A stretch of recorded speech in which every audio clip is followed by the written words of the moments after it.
देख रहे हैं IBN 7 की खास पेशकश अगर अभी चुनाव हो तो, और अगर अभी चुनाव हो तो किसको कितनी सीटें मिलेंगी। इस वक्त की बड़ी खबर जो हम आपको बता रहे हैं, हंग पार्लियामेंट होगी अगर अभी चुनाव हो तो। त्रिशंकु लोकसभा यूपीए को मिलेंगी 149 से 157 सीटें। जबरदस्त नुकसान हो रहा है यूपीए को, एनडीए को बढ़त है 172 से 180 सीटें मिल सकती हैं, लेकिन ऐसी बढ़त नहीं कि वो बहुमत के आंकड़े के नजदीक भी पहुंच पा रही हो। बीएसपी को मिलेंगी 15 से 19 सीटें, सपा को 17 से 21 सीटें, वाम खेमे के खाते में 22 से 28 सीटें, जबकि अन्य के खाते में, और ये बहुत अहम आंकड़ा है, 147 से 155। तीसरे मोर्चे की आहट भी दिख रही है इन आंकड़ों में। और अलग अलग पार्टियों की तस्वीर आपके सामने पेश करूं तो कांग्रेस को 131 से 139 सीटें मिल सकती हैं, 75 सीटों तक का नुकसान, जबकि सहयोगियों के खाते में 15 से 21 सीटें, जिसमें एनसीपी, आरएलडी, नेशनल कॉन्फ्रेंस वगैरह पार्टियां आ जाती हैं। कुल मिलाकर 5 पार्टियां हैं। बीजेपी को 156 से 164 सीटें, पिछली दफा 116 सीटें मिली थी, बीजेपी को 48 सीटों तक का फायदा हो सकता है बीजेपी को। सहयोगियों को मिलेंगी 13 से 19 सीटें, लेकिन 272 के आंकड़े से बहुत दूर हैं। अन्य की अगर हम बात करें, तृणमूल कांग्रेस को 23 से 27 सीटें, अन्ना द्रमुक को 16 से 20, जेडीयू को 15 से 19 सीटें, अपने पुराने आंकड़े से थोड़ा नीचे है। बीजेडी को 12 से 16 सीटें, वाईएसआर कांग्रेस को 11 से 15 सीटें, आरजेडी को 8 से 12 सीटें। लालू थोड़ी बढ़त बनाते दिख रहे हैं, 4 सीटें थी उनके पास पिछली दफा, जबकि टीडीपी को 6 से 10 सीटें और टीआरएस को 5 से 9 सीटें। 9 सीटें, बिल्कुल ये आंकड़ा बिल्कुल स्पष्ट करता है, किसी को स्पष्ट बहुमत मिलता हुआ नजर नहीं आ रहा। इस बातचीत को आगे बढ़ाएंगे, लेकिन हरीश जी, अगर यूपीए को सिर्फ 149 से 157 सीटें मिलती नजर आएंगी तो आप सरकार केंद्र में किस तरीके से बनाएंगे? आपको नए सहयोगियों की दरकार होगी, वो कहां से लाएंगे? क्या इस पर भी आपने नजर डाला? क्या नीतीश जी आपके साथ आने को तैयार बैठे हैं? क्या नवीन पटनायक से बात करें? क्या ममता बनर्जी साथ में आएंगे? कहां से आएंगे ये सब?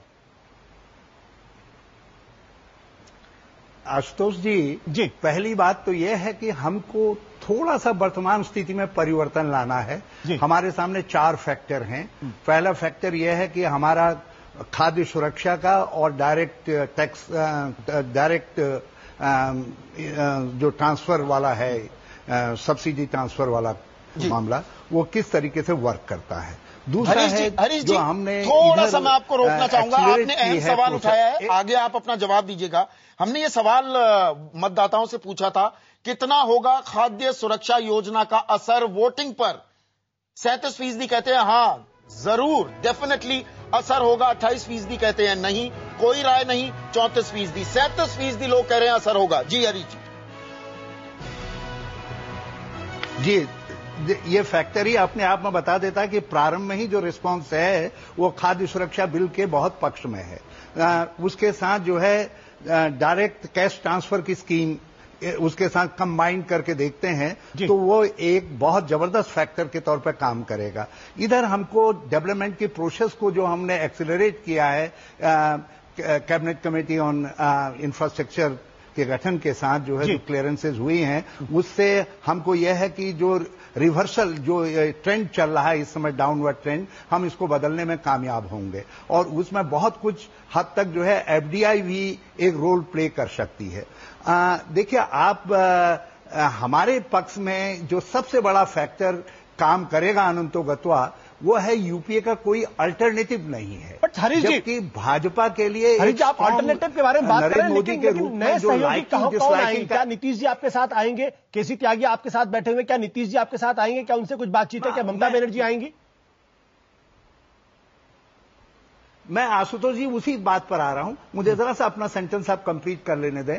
देखिए, हमारे से जो है, जो भाजपा की वो है, नरेंद्र मोदी जी की लीडरशिप संभालने के बाद जो है, जो एक्सेप्टेंस का लेवल है वो बहुत नैरो डाउन हो गया है भाजपा के लिए। उनको जो कुछ परफॉर्म करना है वो अपने बलबूते पर करना है। एनडीए गायब हो चुका है, अब कोई सपोर्टिंग आर्म नहीं है। जितना परसेंटेज वो अपने तरीके से गेन कर सकते हैं।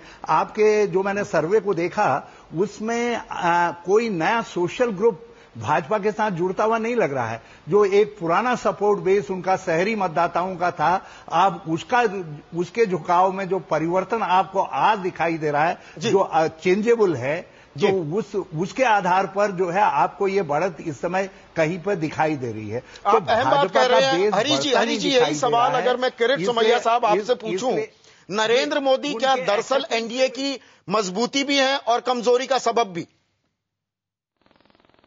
कोई सवाल ही पैदा नहीं होता है। ये मजबूत ही मजबूती है। देखो, विकल्प है विकास का। अब देखिए 116 से 160 कितनी गति से हम गए, और वही 116 से 160 से 206 पहुंचने में ज्यादा समय नहीं लगेगा। अब क्लैरिटी आ गई है, भाजपा में आ गई है, एनडीए में आ गई है और जनता के बीच में आ गई है। आज लोगों को, आज एनडीए भैया, जो बीजेपी के जो मित्र अभी 4 थे ना, 4 में से एक ही गया ना।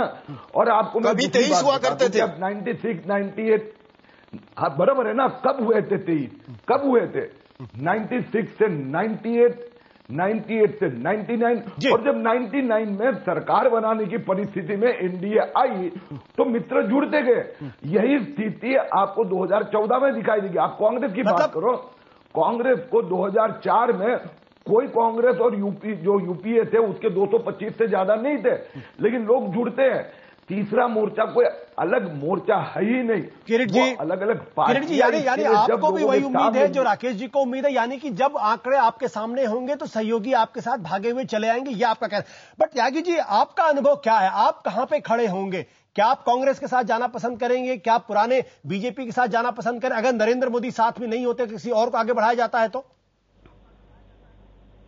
देखिए, एक तो मैं आशुतोष ये कहना चाहता हूं कि श्री नरेंद्र मोदी का नेतृत्व जिस दिन भाजपा ने स्वीकार कर लिया, देश की राजनीति से गैर कांग्रेसवाद को भी समाप्ति इन्होंने कर दिया। चूंकि 3 बार भारत बंद हुआ महंगाई के सवाल पर, आपके सर्वे कह रहे हैं कि महंगाई मुख्य मुद्दा होगा जी। भ्रष्टाचार कांग्रेस के शासनकाल का वो नंबर 2 का मुद्दा था, आपका सर्वे कह रहा है वो नंबर 2 का मुद्दा होगा।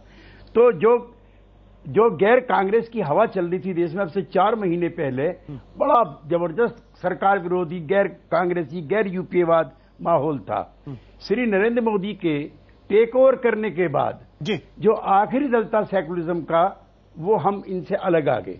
और मैं बहुत जिम्मेदारी से कहता हूं, हमारी सब दलों के नेताओं से वार्ता चलती रहती है, बातचीत चलती रहती है जी। कोई भी दल, किरीट सोमैया जी सुन लीजिए, वो अटल बिहारी वाजपेयी थे, धारा 370 समाप्त कर रहे थे, राम जन्मभूमि बाबरी मस्जिद को कह रहे थे कि हम समस्या को बैठ करके तय करेंगे, कोर्ट का फैसला मानेंगे, यूनिफॉर्म सिविल कोड ठंडे बस्ते में, आप कह रहे हो कसम राम की खाते हैं, मंदिर वहीं बनाएंगे। कोई भी पार्टी पर त्यागी जी, आपको नरेंद्र मोदी के नेतृत्व में नहीं छूने वाली। आप कहां पे होंगे? क्या आप कांग्रेस के साथ जाने की योजना बना रहे हैं, या आप अलग थर्ड फ्रंट बनाएंगे, या अगर नरेंद्र मोदी नहीं होते तो क्या बीजेपी के साथ रहना पसंद करेंगे? मेरा छोटा सवाल है सर। नहीं, देखिए ऐसा है आशुतोष जी कि चुनाव का माहौल इतना कटुतापूर्ण हो चुका होगा जी कि हमारे लिए उस गठबंधन में जाना असंभव होगा, चुके ये तो कांग्रेस के साथ जा सकते हैं 96 है। आप कांग्रेस के साथ जा सकते हैं। इसका मतलब ये नहीं, मेरे मुंह से क्यों कहलवाना चाहते हैं?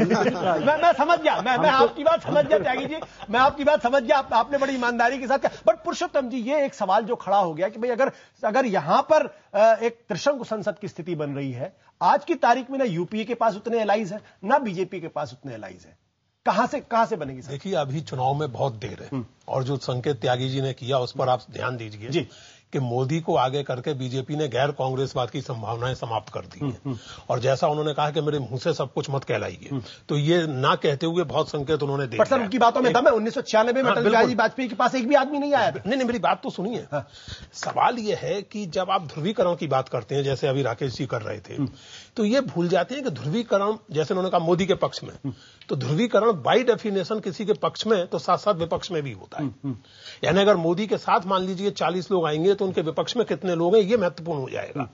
और ऐसी स्थिति में मुझे लगता है यह है कि मोदी को आगे करके और मोदी के पूरे ट्रैक रिकॉर्ड को देखते हुए, उनके पूरे के पूरे एटीट्यूड को देखते हुए, वो बात अपनी जगह बिल्कुल सही है कि मोदी जैसे व्यक्ति को बतौर प्रधानमंत्री के स्वीकार करना एनडीए के भूतपूर्व एलाइज के लिए बेहद कठिन होगा, बहुत परेशानी वाला होगा। और उस स्थिति में बीजेपी की अपनी ताकत, यानी अपने कार्यकर्ताओं के बीच में, अपने वोटर के बीच में बीजेपी कंसोलिडेट हो रही है, जैसा मैंने पहले कहा, लेकिन संभावित वोटरों को बीजेपी एलियनेट भी कर रही है। प्रभु, क्या इतिहास अपने आप को दोहरा सकता है। हम लगातार 96-98 की बात कर रहे हैं। क्या मोदी खुद को एक्सेप्टेबल भी बना सकते हैं, या दरअसल एक स्टेटस को वहां मेंटेन हो जाएगा कि सब अपनी अपनी जगह पे बटे हुए हैं और फिर देखते हैं कि भाई क्या रास्ता निकलता है, कहीं की ईंट कहीं का रोड़ा, फिर वो खेल हो जाएगा। थोड़ा मेरे को पूरी करने देना सेंटेंस। उसके देखिए जो आज के जो आंकड़े बता रहे हैं 2004 के लगभग वही आंकड़े हैं जी। कांग्रेस को 151 सीटें मिली थी,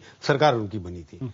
पर सवाल आप देखिए इतिहास कितने, जब 1996 के अंदर बाबरी मस्जिद नई नई गिरी थी, 4 साल के अंदर 1992 में गिरी थी, तो एक माहौल बहुत गर्म था, कोई भी दल बीजेपी के साथ जुड़ना नहीं चाहता था, इसलिए अटल जी को रिजाइन करना पड़ा, कोई तीसरा आदमी नहीं आया। पर 98-99 के अंदर किसी दल ने यह नहीं कहा था कि हम अटल जी के साथ नहीं देंगे चुनाव के दौरान, किसी ने नहीं कहा था। तो अटल जी के प्रति वो जो घृणा की भावना जो मोदी के प्रति हो रही, जैसे अभी केसी त्यागी कह रहे हैं, क्योंकि मैं तो इनको इतिहास से जानता हूं, इन्होंने जो सवाल उठाया बहुत मुद्दा है कि एंटी कांग्रेसिज्म खत्म करके जो कांग्रेस को फायदा होगा, जितने भी लोग हैं मजबूरी में जाकर के यूपी के सपोर्ट करेंगे, कि मोदी के खिलाफ प्री इलेक्शन स्टैंड लोगों ने ले लिया है। उनको जब तक आपकी 200 से ऊपर सीटें नहीं आती, 225 के लगभग, तो मोदी के साथ 226 में नहीं खड़ा होगा। इसलिए मेरे को लगता है कि ध्रुवीकरण में यह होगा कि बीजेपी के अगर 200 सीटें आती हैं, तब भी कोई तीसरा आदमी जब तक नहीं होगा एक्सेप्टेबल इन लोगों को, तब तक कोई भी उनके साथ जुड़ेगा नहीं, ये तय है। 150 में कांग्रेस की सरकार बन जाएगी, 200 में बीजेपी की सरकार नहीं बनेगी, मोदी प्रधानमंत्री। राकेश जी, क्या ये संभावना है कि मोदी की जगह कोई और आदमी आ जाए? देखिए, मैं ये मानता हूं कि इस बात पर सब निष्कर्ष पर पहुंच रहे हैं कि भारतीय जनता पार्टी की सरकार बनने की संभावना तो है, लेकिन नरेंद्र मोदी का नेतृत्व न हो। लेकिन जो विजडम हमारे पास है, जो पूर्वाग्रह हमारे पास है, वही विजडम, वही पूर्वाग्रह आम जनता के पास नहीं है। नरेंद्र मोदी के प्रति जो कुलीनों के बीच, शिक्षित कुलीनों के बीच जो एक घृणा का भाव है, जो घृणा का भाव पैदा किया जा रहा, वो घृणा का भाव आम जनता में नहीं है। ये आपके सर्वेक्षण में भी दिखाई पड़ रहा है। इसलिए मैं दूसरी बात मैं मानना चाहता हूं, जो बात सत्य है कि गैर कांग्रेसवाद को एक विराम लगा है, लेकिन इस विराम लगने में नरेंद्र मोदी कारण नहीं है। इस विराम लगने में इन क्षेत्रीय पार्टियों का मुस्लिम मतदाताओं के प्रति जो आकर्षण है, वह कारण है। क्यों पैदा हुआ? वो देखिए अटल बिहारी, आपने अगर राजनाथ जी को बना रखा होता, आपने सुषमा जी को बना रखा, इसी अटल जी के नेतृत्व में भारतीय जनता पार्टी और जनसंघ अछूत पार्टी बनी हुई थी। जब भारतीय जनता पार्टी की ताकत 200 के आसपास पहुंचेगी, मैं आपको दावे के साथ कहता हूं कि इसके पास से लाए जाएंगे। और चाहे अटल बिहारी वाजपेयी उदारवादी चेहरा अपना प्रस्तुत करने में कामयाब रहे। संदीप जी, एक बात, क्या मॉडरेट करने की जरूरत है अपने चेहरे को नरेंद्र मोदी को? पार्टी ने कभी यह ऑप्शन बंद नहीं किया है कि हमारा प्रधानमंत्री यदि नरेंद्र मोदी नहीं बनेंगे तो हम सरकार नहीं बनाएंगे। नहीं, मेरा सवाल बड़ा सीधा है। बंद नहीं किया। आप अटल बिहारी वाजपेयी से तुलना कर रहे हैं नरेंद्र मोदी की, हम लगातार 96-98 में जा रहे हैं। क्या वाजपेयी जैसा उदारवादी चेहरा प्रस्तुत करने की जरूरत है नरेंद्र मोदी को? क्या उन्हें अपने आप को थोड़ा टोन डाउन करना होगा? देखिए, व्यक्तित्व में इवोल्यूशन हमेशा होना चाहिए, इसकी संभावना बनी रहनी चाहिए। और नरेंद्र मोदी से जो डेमोक्रेसी में जो एक एक्सपेक्टेशन है, उस एक्सपेक्टेशन को एक लीडर को पूरा करना चाहिए, और करेंगे। जो एक बात मैं कहना चाहता हूं, 48% थी, मोदी की अभी 33% पहुंची। देखिए एक बात जान लीजिए, अटल जी की लोकप्रियता, अटल जी के प्रति नेहरू से लेकर अब तक जो एक प्रशंसा का भाव था, और नरेंद्र मोदी के प्रति जो पिछले 10 सालों से, मैं तो कहता हूं हिंद महासागर के तमाम कीचड़ से ज्यादा उन पर कीचड़ उछाला गया है। उस संदर्भ में मोदी की लोकप्रियता को उस तरह से ये कहना एक भ्रम है, कम से कम इस सर्वे की दृष्टि से, कि नरेंद्र मोदी के प्रति शिक्षित कुलीन वर्ग में कोई घृणा का भाव है। वास्तविकता यह है कि बीजेपी को जो फायदा आपके आंकड़ों के मुताबिक हो रहा है, शहरी इलाके में 14%। एक मिनट एनालिसिस करने वालों में कह रहा हूं, मैं उनमें नहीं कह रहा हूं। मान्यवर, जब आप बोल रहे थे तो मैं चुप था, मुझे बोल लेने दीजिए। उच्च वर्ग में 15%, मध्य वर्ग में 9%, कॉलेज के शिक्षित लोगों में 11%। असल में मोदी फिनोमेना ही असल में शिक्षित कुलीन वर्ग का फिनोमेना है। और जैसे ही बाकी लोगों ने मुझे रोकना पड़ेगा सर, छोटे से ब्रेक का। लेकिन एक बात मैं जरूर कहना चाहूंगा, और वो ये कहना चाहूंगा, अगर 1996 में अटल बिहारी वाजपेयी को अस्पृश्य थे और 98 में हो गए, तो उसके बीच में एक दूसरी सरकार को आना पड़ा था। क्या उस डायलिसिस से गुजरना पड़ेगा? ये भी एक सवाल है, रक्त को शुद्ध करने के लिए। छोटा सा ब्रेक, वापस लौटते हैं और छोटी चर्चा करके फिर कार्यक्रम।